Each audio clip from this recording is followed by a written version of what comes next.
Welcome back. What did you manage to spot?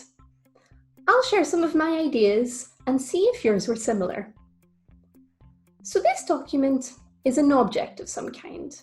It's round and it looks quite shiny, but it's also bumpy in parts.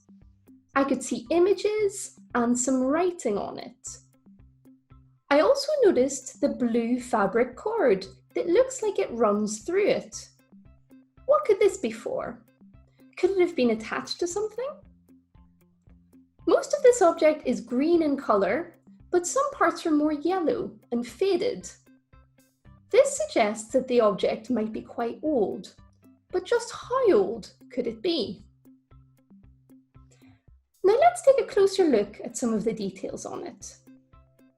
The first thing that really stood out for me was the figure in the centre. He is wearing a suit of armour and a helmet. He is also raising a large sword and a shield to protect himself. Could he be a soldier or a knight? Did you notice the diamond shapes on his shield? They are arranged in a pattern. Could this be important? He is battling a fierce-looking creature with a long tail. It looks like a lion standing tall on its hind legs. Is the lion a symbol?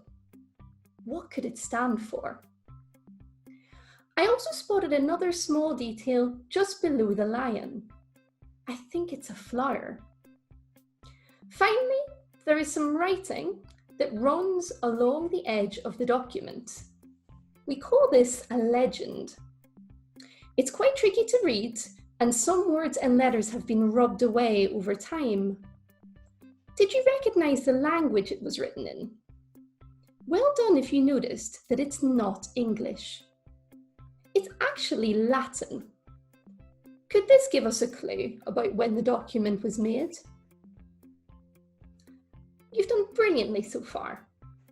I can now reveal that this object was specially made for Roger de Quincey, who was the second Earl of Winchester, an important figure in medieval England. He deliberately chose to include all of these details and symbols on the object. But why? Have a think about what they might mean. Can they tell us anything about him? You might also like to think about what this item is and what it was used for.